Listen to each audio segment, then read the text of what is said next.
No, but that's exactly the problem. Everyone keeps saying amazing like it's neutral. Amazing is doing a lot of laundering here. These things are enormous. They hum like a migraine. And we're supposed to clap because the math is elegant. You're reacting to the vibes, not the incentives. The article literally opens with, "Behold the hyperscale data center," like it's a cathedral, and then immediately pivots to why everyone hates them. That tension is the whole story.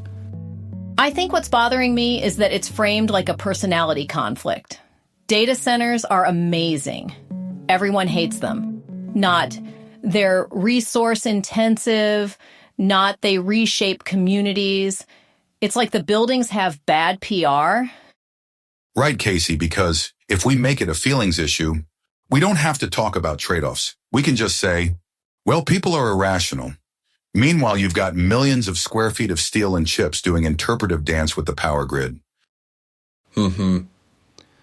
But also, this is the late-stage infrastructure arc. Of course people hate it. Nobody loves the warehouse that makes their Amazon order show up. You love the order showing up. I don't know. Warehouses don't usually come with hyperscale as a moral category. There's something about calling it hyperscale that feels like a flex and a warning at the same time.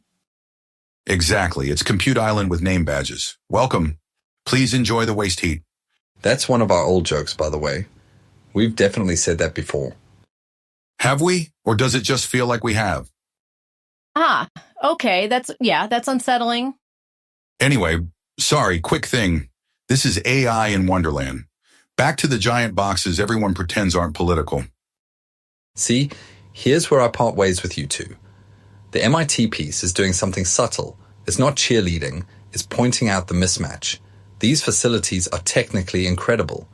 They're also locally legible as, "Why is my water bill weird now?" That gap matters. I think the wording matters more than you're letting on. Behold, that's biblical. And then everyone hates them. It's like we're being told to admire something we're also allowed to resent, but not allowed to stop. Yes, admiration without consent. That's the through line of this entire sector. Or it's just infrastructure. Roads are amazing. Everyone hates construction. Roads don't get pitched as destiny. They also don't usually show up overnight because a model got better at autocomplete. Fair, but zoom out. If AI is actually moving into that boring, reliable phase we talked about last episode, acceptable is the new scary, then this is what that looks like. Fewer demos, more concrete. Literally.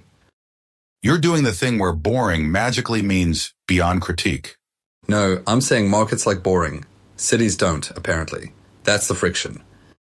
What I can't shake is how impersonal the blame feels. Everyone hates them. Who's everyone? Residents? Regulators? The article kind of blurs that, and suddenly resistance feels like a vibe, not a position. Because positions have to be negotiated. Vibes can be waited out. Right? Okay. But then contrast that with the OpenAI piece about domestic manufacturing. Totally different tone. That one's all about intention. RFPs, jobs, supply chain, accelerating capacity. Very upright language. Yeah, it's like, we're doing this responsibly. Please ignore the part where it still looks exactly like a hyperscale box. The OpenAI news post is fascinating because it's not selling capability. It's selling legitimacy. Strengthening the US AI supply chain. That's not a feature. That's a permission slip. And it's smart. If you're going to build Compute Island anyway, you wrap it in flags and payroll. It's also a shift from we built a thing to we are building the conditions under which the thing can exist. That feels new. Or at least newly explicit. This is governance as design in press release form. Set the defaults upstream, domestic manufacturing, jobs, scale. Then whatever happens downstream feels inevitable. You say that like it's sinister. It's just how infrastructure works. I say it like it's consequential. There's a difference. Can I read a phrase back? Accelerating domestic manufacturing, creating jobs, and scaling AI infrastructure. It's all verbs, no nouns about limits, no mention of cost beyond optimism. Limits don't ship well in newsletters. Exactly. And then, this is where it gets weird. You put that next to TechCrunch saying ChatGPT users are about to get hit with targeted ads. Suddenly, the whole stack lines up. Build the boxes, bless the boxes, monetize the attention. Hold on.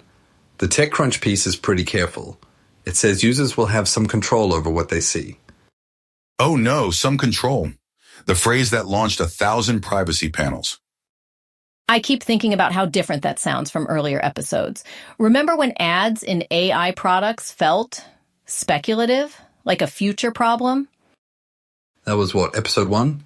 2? Yeah, it's here now. That's not betrayal, that's gravity. It's also a tonal shift. Ads mean you're not pretending this is a lab anymore. This is a mall. And malls have data centers behind them. Everything has data centers behind it now. But the control language matters. Users impacted by the ads will have some control. That implies impact is the default state. You opt out around the edges. It also reframes the relationship. You're no longer just a user of a tool. You're an audience segment. Which is how the internet has worked for 20 years. Not with something people were half-jokingly calling a therapist 6 months ago. That's the part that makes me uneasy. We spent an entire episode talking about AI therapy as a stopgap, an inevitability driven by access. And now we're like, cool, let's target ads into that interface. You're assuming the ads show up in sensitive contexts. I'm assuming incentives don't stay politely in their lanes. And even if they do, the knowledge that they could doesn't disappear. It changes how you talk. Or people just tune it out. Humans are great at that. Are they? Or do they just adapt quietly and call it normal? That's been the theme all season, hasn't it? Things quietly rearranging while everyone agrees it's fine because it's slightly better than before. Careful, you're doing the meta thing again.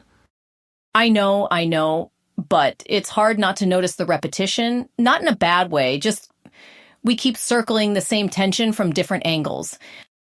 Maybe because the system keeps presenting it from different angles. Or because you're overfitting a narrative. Maybe, but when the data center article says everyone hates them, and the ads article says users impacted, and the manufacturing piece says strengthening, it's all passive framing. Stuff happens to people. Decisions happen somewhere else. That's actually a good catch. Agency is abstracted upward. Which again is infrastructure. You don't vote on TCP/IP. You absolutely could have, if it had shown up fully formed in your backyard with a press release. Can we talk about markets for a second? Because all of this feels very, end of fiscal year energy. Thank you. Yes. This is the part where boring wins. Ads mean revenue. Domestic manufacturing means subsidies, predictability. Data centers mean capex moats. Investors love this phase. They love it because it's legible. You can model it. Exactly. You can put it in a spreadsheet without apologizing.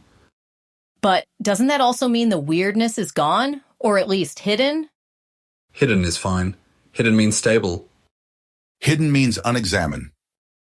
Or it means priced in. We're talking past each other again. That might be okay. Not everything resolves. Look, if I had to bet, and this is speculation, the backlash against data centers isn't going to slow anything down. It's going to accelerate the shift toward acceptable solutions, more efficient chips, quieter buildings, better PR, not fewer boxes. Killing the fax machine is a moonshot. Killing the data center is fantasy.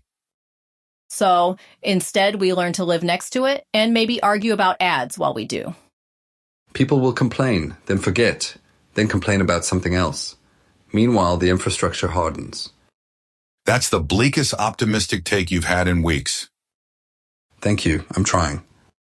I keep wondering where accountability lives in all this. Is it in the RFP, the zoning board, the ad settings, toggle? Or the defaults nobody remembers choosing. You're making it sound like a conspiracy. Not a conspiracy. A shape. Like the room is arranged a certain way and we keep bumping into the furniture. Ha, that's a very Casey way to put it. And yet we're still sitting in the room, talking.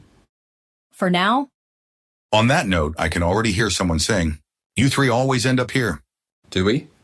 I think so. Or maybe it just feels that way because the path keeps rerouting us. Jira tickets with a pulse. Please don't resurrect that one. Too late? It's already walking past legal very slowly. Acceptable is the new scary. And scary still ships. I don't know. Sometimes it feels like we're describing the same thing over and over, just from slightly different chairs, like the conversation is pre-shaped. Or like the world is. Or like you need more coffee. Maybe. Or maybe next week we'll say it again and pretend it's new. That's the most honest ending we've had all season. I'm not convinced this is an ending. Me neither. It kind of just trails off, doesn't it?